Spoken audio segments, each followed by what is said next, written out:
Sir இப்ப நிறைய இடங்கள்ல பவர் ஆஃப் அட்டர்னி குடுக்குறாங்க. அதுல ஏதாவது ஒரு மிஸ்யூஸ் நடந்துருச்சு அப்படின்னா, ஃபர்ஸ்ட் நம்ம என்னென்ன செய்யணும் சார்? ஃபர்ஸ்ட் எடுத்தோன்னே பவரை கேன்சல் பண்ணணும். பவரை கேன்சல் பண்ணி கேன்சலேஷன் டீட போட்டு அதை ரெஜிஸ்டர் பண்ணணும். இமீடியட்டா அது வந்து அவங்க வேற எதுவும் பதிவு பண்ண முடியாத அளவுக்கு நிறுத்தும். ஆனா இதுக்கு முன்னாடி பண்ணதை வந்து அது நிறுத்தாது. அதுக்கு தனி லீகல் ஆக்ஷன் தான் எடுக்கணும். Sir power of attorney misuse அப்படின்னா சட்டப்படி என்ன அர்த்தம் சார்? பொதுவாக பவர் ஆஃப் அட்டார்னின்றது வந்து ஒருத்தவங்களுக்கு பொது அதிகாரம் கொடுக்குறோம். அதை நிர்வகிக்க, விற்க, ஒரு சில பொருளை வாங்க, கேஸ் நடத்த அப்படின்னு. ஒரு உதாரணத்துக்கு ஒரு கேஸ் நடத்துறதுக்காக ஒரு அதிகாரம் கொடுத்துட்றாங்க. ஆனா அதுக்கு பதில் அந்த அந்த இடத்தையே வித்துடுறாங்க, இல்லைன்னா அந்த இடத்த மார்கேஜ் பண்ணிடுறாங்க, இல்லைன்னா வாடகை கொடுறாங்க. அதாவது எந்த பர்பஸ்க்காக அதை கொடுத்தோமோ அது பண்ணாம அது பண்ணா அது வந்து மிஸ்யூஸ். சார் பொதுவா எந்த மாதிரி மிஸ்யூஸ்லாம் உங்க கெரியர்ல நீங்க அதிகமா நடக்கிறத பார்த்துருப்பீங்க சார்? பொதுவா இந்த மாதிரி குற்றங்கள்லாம் வந்து வயசானவங்களுக்கு எதிராக நடக்கும், என்ஆர்ஐஸ்க்கு நடக்கும். வெளிநாட்டில் இருப்பாங்க, அவங்க ஏதாவது பவர் கொடுத்துட்டு போயிருப்பாங்க, சொந்த அண்ணன் தம்பிக்கு, ஏன் ஈவன் அப்பா அம்மாவுக்கு கொடுத்துருப்பாங்க. அப்பா இவர் மேல உள்ள கோபத்துல தம்பிக்கோ தங்கச்சிக்கோ இல்ல மூன்றாவது நபருக்கோ அப்பா வித்துருவார், இல்ல அப்பா மகனை கொடுத்து மகன்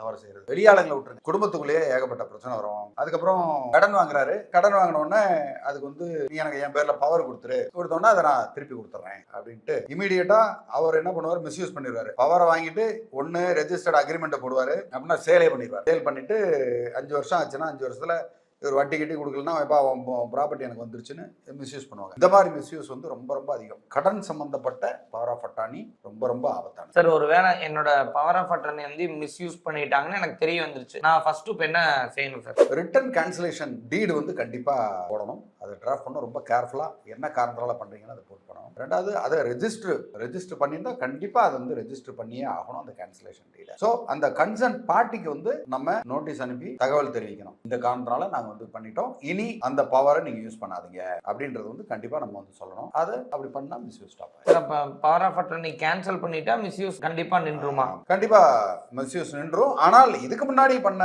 மிஸ்யூஸ் வந்து அது தடுக்கணும்னா லீகல் ஆக்ஷன் தான் போகணும். ஒண்ணு அவர் பேர்ல வந்து கிரிமினல் வழக்கு பதிவு செய்யலாம், நான் இந்த பர்பஸ்க்காக கொடுத்தேன் ஆனா சீட்டிங் பண்ணிட்டாரு அப்படின்னு சொல்லி அதை பண்ணலாம். ரெண்டாவது இல்ல ரொம்ப நெருக்கமானவங்க இதை பண்ண முடியாது அப்படின்னு அதுல சிக்கல்கள் இருந்தா, ஏன்னா பல வகைப்படும் இந்த மாதிரி குற்றங்கள், அப்படி இருந்ததுன்னா அவங்களுக்கு லீகல் நோட்டீஸ் அனுப்பி அவங்க கிட்ட இருந்து பணத்தை ரிட்டர்ன் வாங்குறதுக்கு, காம்பன்சேஷன் வாங்குறதுக்கான வேலையை நம்ம பார்க்கலாம். சார் இப்போ ப்ராப்பர்ட்டி அதுக்குள்ள கேன்சல் பண்றதுக்குள்ள ஆல்ரெடி சோல்ட் ஆயிடுச்சு, இப்போ என்ன கம்ப்ளைண்ட் எடுக்க முடியும் சார்? கண்டிப்பா நீங்க வந்து சேலுக்கு உண்டான பவர் கொடுத்துருந்தீங்கன்னா அவர் வித்திருந்தாருன்னா 100% சொல்லும், அதை வந்து திருப்பி வாங்க முடியாது. ஆனால் பவர் ஆஃப் அட்டார்னி வந்து வேற ஒரு பர்பஸ் கொடுத்து சேல் பண்ணியிருந்தாருன்னா அந்த டோட்டல் அந்த பவரையும் கேன்சல் பண்ண முடியும், அந்த சேல் டீடை கூட கேன்சல் பண்றதுக்கு உண்டான நிறைய வாய்ப்புகள் இருக்கு. அது தவறுதலா எங்கேயாவது லஞ்சம் கொடுத்து ரெஜிஸ்டர் பண்ணியிருந்தாங்க அப்படின்னா அந்த இடத்துல ஒரு ஸ்டாப் பண்ண முடியும் கண்டிப்பா. இப்போ இதுல ஒரு தேர்ட் பார்ட்டி பையர் வந்து ஒரு இன்னசென்ட்டா இருக்கிறாருன்னு எடுத்துக்கலாம் சார், அப்படி இருந்தா என்ன மாதிரி சார் இதை ஹேண்டில் பண்றது? ரொம்ப இதுல இன்னசென்ட்டா இருக்கிறவங்க பவரை கொடுத்து புத்திசாலியா இல்ல கிரிமினலா இருக்க ஒருத்தவர் வித்துட்டாருன்னா ஒண்ணுமே பண்ண முடியாது.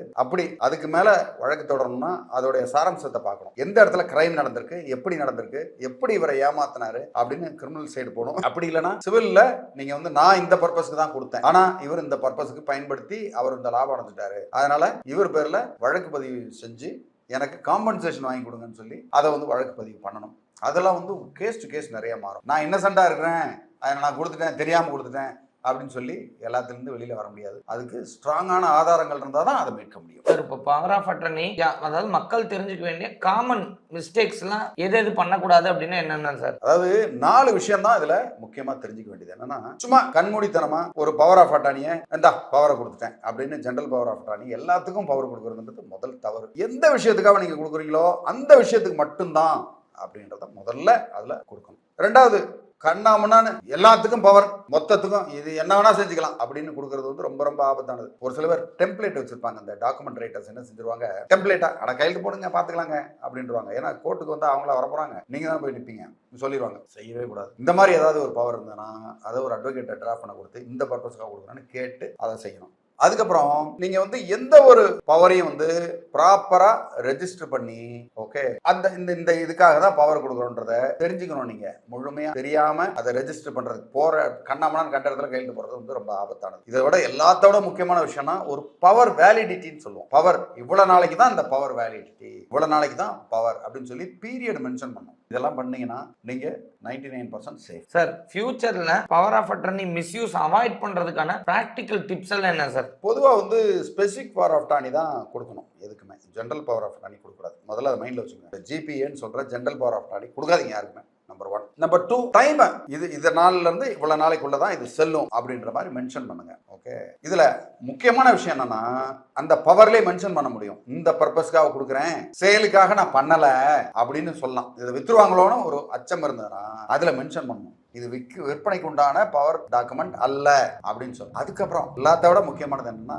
ரெகுலரா ஃபாலோ பண்ணணும். இந்த பவரை வச்சு அவங்க என்ன செஞ்சிருக்காங்க அப்படின்றத ஃபாலோ பண்ணணும். எல்லாத்த விட ஒட்டுமொத்தமா சொல்லணும்னா உங்கள் நம்பிக்கைக்குரியவர்கிட்ட மட்டும்தான் பவர் கொடுக்கணும். ரோட்ல வரவங்கிட்ட பவர் கொடுக்க கூடாது அப்படின்றதான் முக்கியமான ஒரு செய்தி. மேலும் பவர் ஆஃப் அட்டார்னி பத்தி இது வந்து பெரிய சப்ஜெக்ட். ஓகே, அதுல ஒன்று பவர் ஆஃப் அட்டார்னி டிராஃப்ட் பண்ணாலோ அதை வெட்டிங்கினாலோ அதை வந்து சரியா இருக்கனாலோ உங்களுக்கு ஏதாவது பிரச்சனைகள் வந்திருந்தாலோ பவர் ஆஃப் அட்டார்னியில் தாராளமாக என்ன அணுகலாம். உங்களுக்கு உதவி செய்யறது காத்துக்கிட்டு இருக்கேன். நன்றி, வணக்கம்.